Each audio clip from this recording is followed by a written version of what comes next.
इस समय संसद का मॉनसून सत्र भी चल रहा है।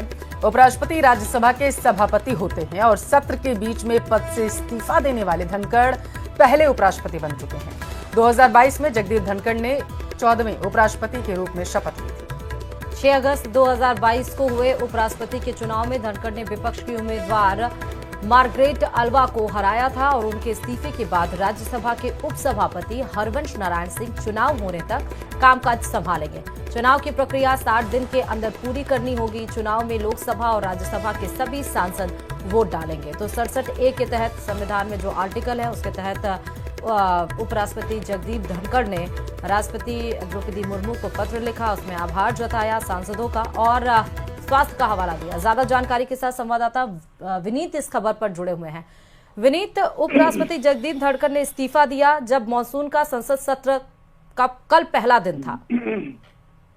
जी, निश्चित तौर पर मैं आपको बताना चाहूंगा कि उपराष्ट्रपति में जगदीप धनखड़ का जो इस्तीफा हुआ है उसको लेकर के वे टाइमिंग को लेकर के भी जो है वो काफी चौंकाने वाला है, क्योंकि जब संसद के मानसून सत्र का पहला दिन था और जब वो उन्होंने इस्तीफा, उसके पहले विपक्ष की ओर से लगातार यह कहा जा रहा है कि उन्होंने जब इस्तीफा दिया था उसके पहले वो लगातार मीटिंग कर रहे थे और जिस तरह से कई महत्वपूर्ण मामले जो है वो आने थे, या बिल जो है वो डिस्कस होना था, उस पर उन्होंने विपक्षी सांसदों के साथ बात की थी। जयराम रमेश जो है वो लगातार कह रहे थे। विपक्ष की ओर से टाइमिंग को लेकर के भी सवाल खड़े किए जा रहे हैं। इसके साथ ही साथ मैं आपको बताना चाहूंगा कि उनके कार्यालय की ओर से, उनके ऑफिस की ओर से एक प्रेस रिलीज जो है वो जारी किया गया था जिसमें वह जयपुर जाने वाले थे और उसके कार्यक्रम के बारे में जानकारी दी गई थी। तो उसके बाद ही जो है वो हम देख सकते हैं कि देर में शाम, या हम कहते सकते हैं कि देर रात जो है वो उनका इस्तीफा जो है वो आया है। तो टाइमिंग को लेकर के विपक्ष जो है वो सवाल खड़ा कर रहा है। लेकिन यहाँ पर एक बात हमें यह भी समझनी चाहिए कि आज जो विपक्ष उपराष्ट्रपति जगदीप धनखड़ के इस्तीफे को लेकर के सवाल खड़ा कर रहा था, कभी उनके रवैये को वो तानाशाही भी बता रहा था, फिर कभी विपक्ष ने कोशिश की थी कि उन्हें हटाने का जो एक प्रस्ताव है वो भी लाया जाए। हालांकि उसमें सफलता नहीं हासिल हुई थी।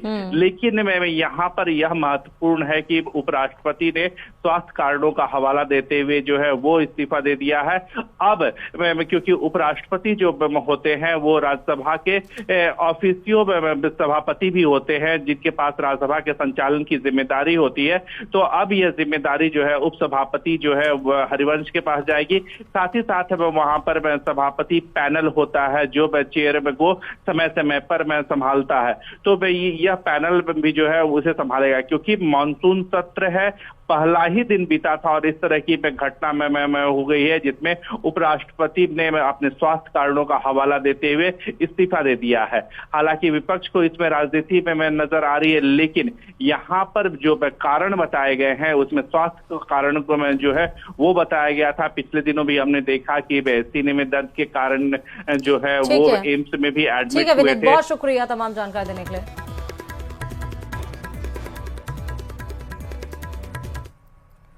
उपराष्ट्रपति जगदीप धनखड़ के इस्तीफे की खबर के बाद उनके पैतृक गांव झुंझुनू जिले के किठाना गांव के लोग स्तब्ध हैं। गांव के लोग एक दूसरे को फोन के जरिए इस्तीफे की अचानक मिली खबर को कंफर्म करने में लग गए थे।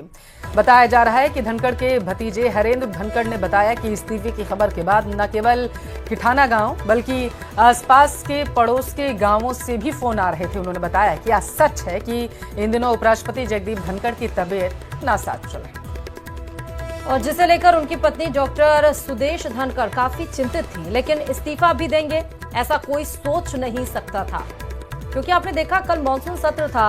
कल हालांकि जैसा हमेशा अनुमान लगाया जाता है कि सत्र की शुरुआत होगी और वो हंगामे की भेंट चढ़ेगी, वैसा ही हुआ।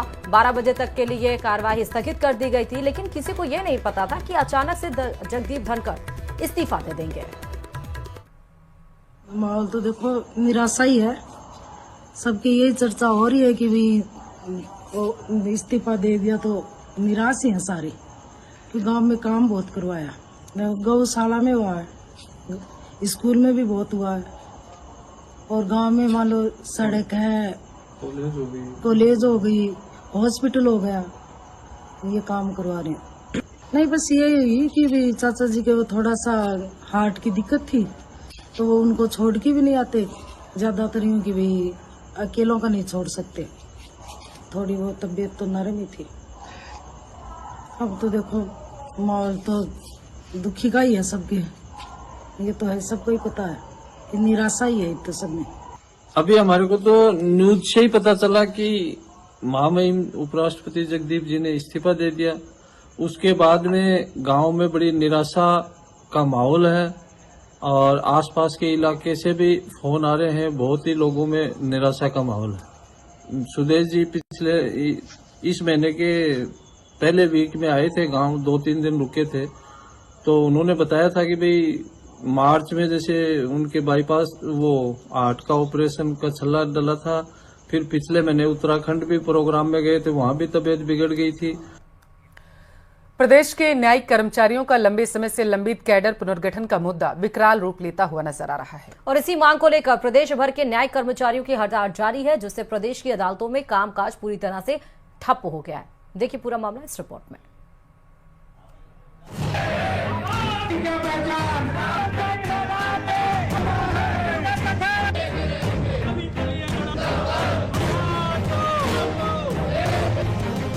न्यायिक कर्मचारियों की हुंकार, कैडर पुनर्गठन की दरकार, सरकार जल्द करे समाधान, सड़क पर उतरे न्याय के रक्षक, मांगों को लेकर उमड़ा हुजूम।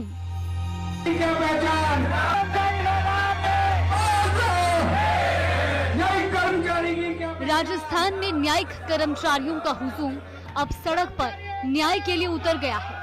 उच्च न्यायालय के आदेशानुसार अधीनस्थ न्यायालयों के मंत्रालयिक और आशुलिपिक संवर्ग का कैडर पुनर्गठन की मांग को लेकर विरोध का बिगुल फूंक दिया है। जगह जगह धरने प्रदर्शन, रैलियां और नारेबाजी की जा रही है।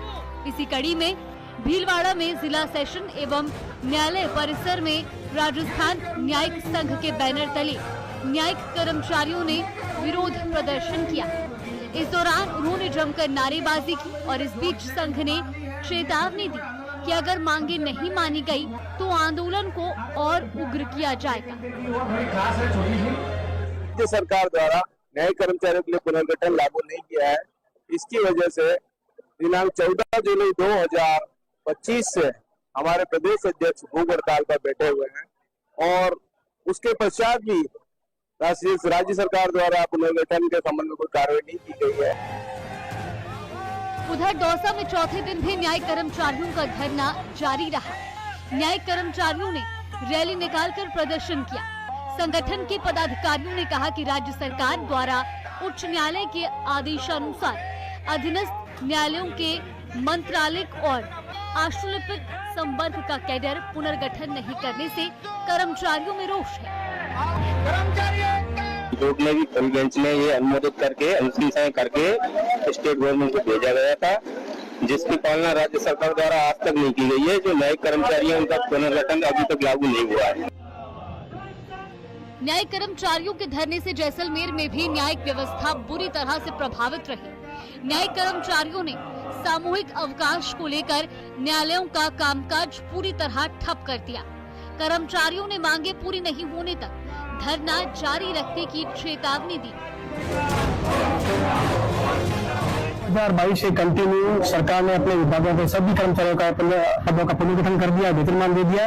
न्याय विभाग के कर्मचारी इससे वंचित है, तो हम कई पिछले 3 साल से उसका इंतजार भी कर रहे हैं। बड़ा धैर्य रखा, पैसेंस रखा और हमारे पदाधिकारी भी समय समय पर सरकार के अधिकारियों से मिलते रहे, तो उन्होंने आश्वासन दिया कर देंगे, लेकिन लंबा समय हो चुका है और हमारे धैर्य का जो बांध है वो भी टूट चुका है। बांसवाड़ा में भी न्यायिक कर्मचारी अनिश्चितकालीन धरने पर बैठे।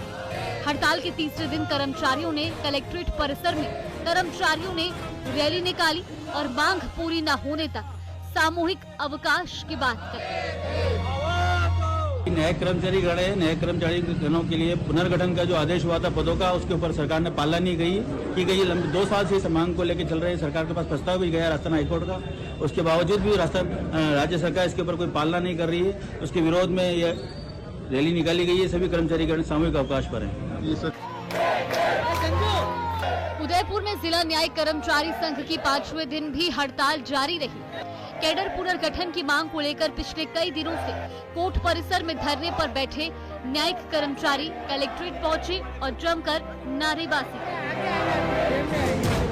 डीबी के द्वारा भी 6 मई 2023 को इसकी जजमेंट दे दिया गया था और उसके बाद गवर्नमेंट को भेज दिया गया था। उसके बावजूद गवर्नमेंट द्वारा मात्र ये लिंगर ऑन किया जा रहा है और केवल हम तो ये चाहते हैं जो सभी विभागों में पुनर्गठन हो चुका है और पुनर्गठन हमारे न्यायिक कर्मचारी संघ में भी न्यायिक कर्मचारियों को भी पुनर्गठन की मांग स्वीकार की जाकर और जल्दी इसे लागू करवाया जाए। बस हमारी मेन ये मांग है कि अब देखना होगा कि न्यायिक व्यवस्था को प्रभावित कर रहे इस बड़े मुद्दे पर सरकार कितनी गंभीरता से कदम उठाती है।